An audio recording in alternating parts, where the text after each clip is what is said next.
ஸ்ரீ கல்கி அகத்தீசாய நமோ நமக.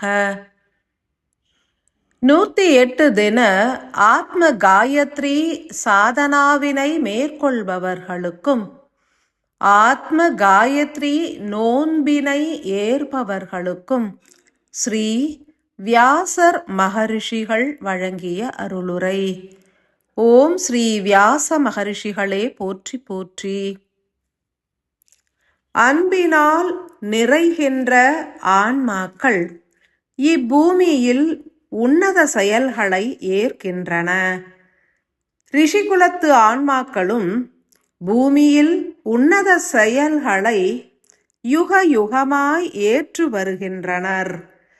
அவ்வகையில் ரிஷிகுலத்து ஆன்மாக்களுக்கு தேவர்களும் தெய்வங்களும் ஆற்றல்களை அருளிடுவர். பூரணத்துவம் வாய்ந்த செயல்களை ஏற்பதற்கு உயர்குலத்து ஆன்மாக்களின் ஆற்றல்கள் அவசியமாகின்றன.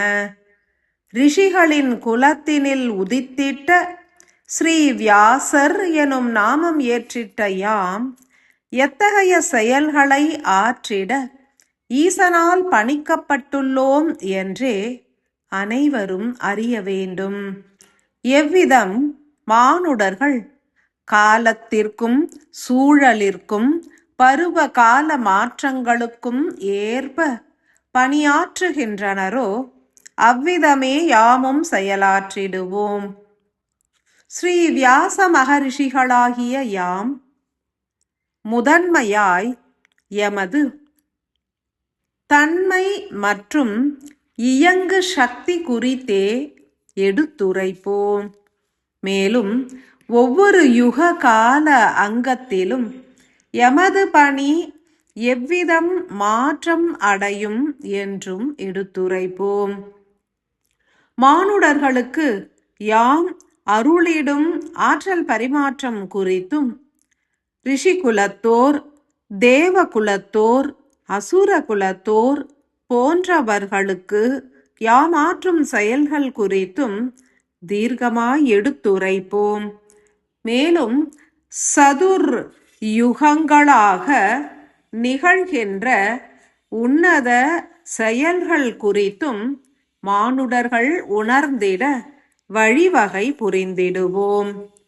சத்தியயுக வித்துக்களாக மலர்ந்து செயலாற்றுகின்ற மானுட ஆன்மாக்களின் நிலைகள் குறித்தும் எடுத்துரைப்போம். ஏன் மானுடர்கள் ரிஷிகுலத்தோரை போற்றி துதிக்கின்றனர் எனில் உயர் ஆற்றல்களை பெருக்குவதற்கே. பல மனிதர்கள் ரிஷிகளை வணங்குவதில்லை எனினும் ரிஷிகுலத்தோர் வகுத்து வழங்கிய வேத சாஸ்திரங்களின் ஆகம நியதிகளை ஏற்றே அனைவரும் வாழ்கின்றனர். தெய்வ வழிபாடுகளும் யாகங்களும் ஹோமங்களும் மற்ற அனைத்து வகை இறை வழிபாடுகளும் ரிஷிகுலத்தோர் வேதங்களின் வாயிலாக வகுத்திட்ட நன்னெறிகளாகும். மனிதர்கள் எந்த வகை இறை வழிபாடுகள் புரிந்தாலும், எந்த ஒரு மந்திர உச்சாடனம் புரிந்தாலும், அன்றி எந்த வகை வாழ்வியலை ஏற்றாலும் அவை யாவுமே ரிஷிகுலத்தோர் வகுத்திட்ட வாழ்க்கை முறைகளாகும். எனில் அனைவரும் வாழ்கின்ற வாழ்வியல் முறைகளின் மூலமே ரிஷிகளுக்கு நன்றி தெரிவித்தே வாழ்கின்றீர்கள் என்பதனை உணரக் கடவது. 4 யுக காலங்களும் மானுட வாழ்வு என்பது மாற்றம் அடைந்து கொண்டே இருக்கும். எனினும் சதுர் யுகங்கள் எனும் 4 யுக காலத்தின் துவக்கத்தினில் சத்தியயுகம் மலர்கின்ற தருணத்திலேயே ரிஷிகுலத்தோர் மானுட சமூகம் எவ்விதம் வாழ வேண்டும் என்கின்ற வழிமுறைகளை தீர்க்கமாய் அமைத்தே செயல் புரிவோம். இப்பணியினை ஏற்று திறம்பட நிகழ்த்த வேண்டும் என்பது ஈசன் ரிஷிகுலத்தோருக்கிட்ட கட்டளையாகும். ரிஷிகளில் மாறுபட்ட ஆற்றல் படைத்தவர்களும் உண்டு. பலரும் தங்களது தவ வலிமையினால் உன்னதமான வேதங்களை உருவாக்கியுள்ளனர். பல ரிஷிகளோ இராமாயணம், மகாபாரதம் போன்ற இதிகாச நூல்களை இயற்றி உள்ளனர். ஸ்ரீ மார்க்கண்டேய மகரிஷிகள் உருவாக்கி அருளிய தேவி மகாத்மியம் எனும் ஆகம நூலில் உரைக்கப்பட்ட வண்ணமே இத்தருணத்தில் தேவியர்கள் யாவரும் பிந்துவில் ஒடுங்குகின்றனர் என்பதனை ஆழமாய் உணரக் கடவது. யாம் உருவாக்கியே அருளிய மகாபாரதமும் பகவத்கீதையும் விஷ்ணு சகஸ்ரநாம ஸ்தோஸ்திரங்களும் கலியுக எல்லை வரை பயணித்து மானுட ஆன்மாக்களின் முக்திக்கு வழிவகுக்கின்றது.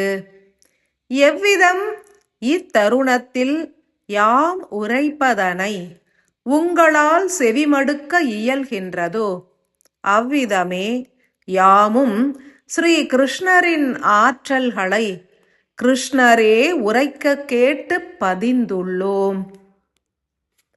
ஈசனால் உருவாக்கப்பட்ட ஓர் ஈசத் துளியாகிய யாம் ஈசனிட்ட கட்டளையினை சிரமேற்று தவறாது இன்றளவும் செயலாற்றி வருகின்றோம். எமது தன்மை என்பதே யுக காலங்களுக்கு ஏற்ப மானுடர்களின் வாழ்வினை வளமாய் உருமாற்றி அமைப்பதாகும். நீங்கள் அறியாத வண்ணம் ரிஷிகுலத்தோர் உங்களை செதுக்கியே செயல்புரிவதனை தீர்க்கமாய் உணர வேண்டும். எமது தன்மை என்பதே நீங்கள் இறைவனை நோக்கிய முக்தி மார்க்கத்தினில் பயணிப்பதற்கு உரித்தான வழிமுறைகளை உருவாக்குவது என்பதே ஆகும். மனிதர்களின் அகப்பயணத்திற்கு உரித்தான வழித்தடத்தினை உருவாக்கி ஒளிமயமாய் உருமாற்றுவதே எமது அதி முக்கிய பணியாகும்.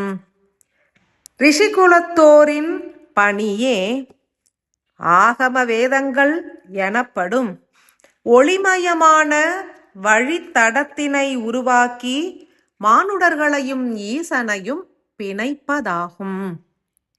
ஓர் ஆன்மாவானது பரமாத்மாவிலிருந்து பிரிந்து தனித்து வெளிப்பட்டுவிட்டால் உடன் அதனை பாதுகாத்து பூமியில் பல பிறவிகளை ஏற்றிட துணை புரிந்து மீண்டும் பரமாத்மாவோடு கலப்புறச் செய்வது ரிஷிகுலத்தோருக்கு ஈசனிட்ட பணியாகும். ஒவ்வொரு மானுட ஆன்மாவும் தங்களது வாழ்நாளில் சேகரிக்கும் ஆன்ம அனுபவங்களே ஓர் மானுடரை ரிஷி குலத்து ஆன்மாவாக உயர்த்துகின்றது.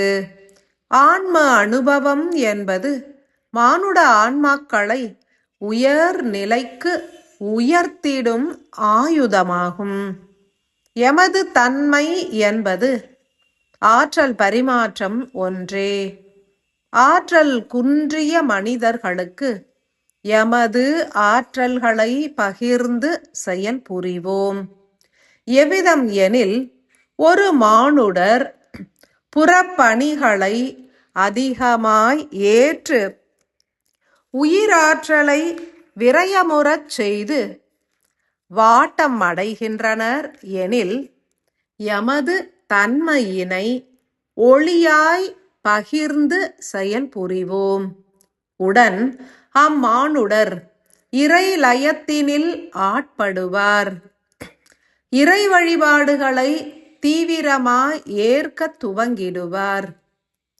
அதன் மூலம் அவரது ஆன்ம ஆற்றல்கள் பெருகிடும், உயிரும் வளமடையும். அவ்விதமே ஓர் மனிதர் அதீதமாய் இறை வழிபாடுகள் புரிந்து தியான தவ நிலைகளில் ஓங்கி இருந்தால் அவருடைய சேமிப்புற்ற காந்த ஒளியாற்றல்களை ஈர்த்து சூழ்கின்றவர்களுக்கு யாம் பகிர்ந்தளிப்போம். ரிஷிகுலத்தோரின் சூட்சம பணி என்பதே ஆற்றல்களை சமணமுறச் செய்வதாகும். ரிஷிகுலத்தோருக்கும் தேவர்களுக்கும் இடையே மாபெரும் ஆற்றல் பரிமாற்றங்கள் நிகழ்ந்திடும். அவற்றை குறித்து அறிவது கடினமே. எனினும் ஓர் சத்தியம் உரைப்போம். பாதரசம் எனும் கனிம ஆற்றல்களே உருகிய ரசமாகவும் இறுகிய துகளாகவும் அன்றி ஒளி பிழம்பாகவும் ஆற்றல்கள் இப்பிரபஞ்சம் முழுவதும் பரிமாற்றம் அடைகின்றன. உயர்குலத்து ஆன்மாக்களே உன்னதமான செயலாற்றுகின்றனர். ஆற்றல்கள் என்பது எங்கு அதிகம் சேமிக்கப்படுகின்றதோ அதனின்று ஆற்றல்களை பெற்று ஆற்றல் குன்றியுள்ள இயக்கத்திற்கு அருள்வதே ரிஷிகளின் பணியாகும். இத்தருணத்தில் கலியுகம் நிறைவுற்று சத்தியயுகம் மலரத் துவங்கியுள்ள நிலையில் எமது பணி என்பது ஒவ்வொரு சத்தியயுகவாசிகளுக்கும் உன்னத உணர்வு நிலைகளை தூண்டுவதாகவே அமைந்திருக்கும். ஸ்ரீசக்கர தியானங்களை ஏற்கின்ற மானுட ஆன்மாக்களின் சிரசினில் யாம் ஒளியாய் உருகிய ரசமாய் நிலைத்து செயல் புரிந்திடுவோம். புறத்தினிலே ஆற்றல் பரிமாற்றங்களை புரிவது போன்று யாம் அகத்தினிலேயும் செயலாற்றிடுவோம். உங்களது சிரசினிலே ஆற்றல்களாய் மலர்ந்து நிலைத்து இயங்கிடுவோம். எமது பணி என்பது உணர்வு நிலைகளை பெருக்குவதாகும். அறிவினை திரித்து உணர்வாக உருமாற்றிடுவோம். எமக்கு ஈசனும் அகத்தீசனும் இட்ட பணி என்பது சத்தியயுகவாசிகளாய் மலர்ந்து வரும் ஆன்மாக்களுக்கு அன்பும் கருணையும் பெருகிடும் வண்ணம் செயலாற்றிட வேண்டும் என்பதாகும். எனில் உங்களது சிரசினில் உருகி ஒளியாய் கலப்புற்ற யாம் இத்தருணம் முதல் மாபெரும் இயக்கத்தினை ஏற்றிடுவோம். உங்களது அறிவு அணுக்களை திரித்து உணர்வு அணுக்களாக உருமாற்றிடுவோம். எதிர்மறை அணுக்களை உருக்கி ரசவாதம் புரிந்திடுவோம். தங்கம் மற்றும் தாமிர ஆற்றல்களால் உருவாக்கப்படும் எதிர்மறை அணுக்களை உருக்கி பாதரசம் மற்றும் வெள்ளி ஆற்றல்களால் நிறைந்த நேர்மறை அணுக்களாக உருமாற்றியே செயல் புரிந்திடுவோம். எமது தந்தையான ஸ்ரீ பராசர மகரிஷிகள் உங்களுக்கு அருளிய சிவலோகத்து நீர் மூலக்கூறுகளை உள்ளேற்றிட்ட காரணத்தினால் அவற்றின் துணை கொண்டு யாம் ரசவாதம் புரிந்திடுவோம். இவை யாவும் உங்களது சிரசுகளில் ஓரிரு மண்டல காலங்களுக்கு தொடர் செயலாய் நிகழ்ந்தேறிடும். அறிவு அணுக்கள் யாவும் உணர்வு அணுக்களாக உருக்கொள்ளும். உணர்வு அணுக்களோ அதிசூட்சம உணர்வுகளையும் வெளிப்படுத்தவே முனைந்திடும். அத்தருணத்தில் மாத்திரமே உயர்குலத்து ஆன்மாக்களையும் அவர்கள் ஏற்றுள்ள யுக மாற்ற பணிகள் குறித்தும் அனைவராலும் தீர்க்கமாய் உணர்ந்திட இயலும். அனைவரும் ஸ்ரீசக்கர தியானத்தினை நிறைவுறுத்திய பின்னர் எமது அருளுரையினை செவிமடுத்து பின் உங்களது சிரசினில் மெல்லனவே உருமாற்றம் அடையும் அணுக்களை அதன் ஒளிச்சிதறல்களை கண்டு உணர முற்படுங்கள். அறிவு மற்றும் உணர்வு நிலைகளில் உருவாகும் மாற்றங்களையும் பரிசோதித்து அறிய முற்படல் வேண்டும். அமைதியும் மோன நிலையும் பெருகிடும், ஆனந்தமும் உயர்ந்தோங்கிடும். உணர்வே உத்தமமாகும். உணர்ந்து தெளிவுற ஸ்ரீ வியாச மகரிஷிகளின் பூரண ஆசிகள்.